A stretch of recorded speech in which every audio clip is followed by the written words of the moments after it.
नमस्कार शेतकरी मित्रांनो, पाहूयात आज भारतातून बांगलादेशमध्ये नेमका किती गाड्या कांदा हा एक्सपोर्ट झाला आहे. तर अवकेचा रिपोर्ट हा आपल्यापर्यंत प्राप्त झाला आहे. तर किती गाड्या कांदा हा एक्सपोर्ट झाला आहे याची सविस्तर माहिती आपण या व्हिडिओमध्ये पाहणार आहोत. तत्पूर्वी चॅनल जर नवीन असाल तर चॅनलला सबस्क्राईब करून शेजारील बेल आयकॉन प्रेस करा. तर आज घोजदंगा बॉर्डर इथून टोटल 28 गाड्या कांदा हा एक्सपोर्ट झाला आहे. तर हिली बॉर्डर इथून टोटल 13 गाड्या कांदा हा एक्सपोर्ट झाला आहे. मेहदीपूर बॉर्डर इथून टोटल 30 गाड्या कांदा हा एक्सपोर्ट झाला आहे.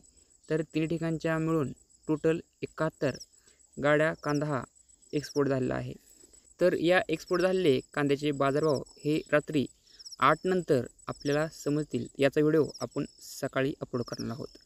तर हे होती अवकेची परिस्थिती. तर व्हिडिओ आवडल्यास लाईक करा, शेअर करा. धन्यवाद.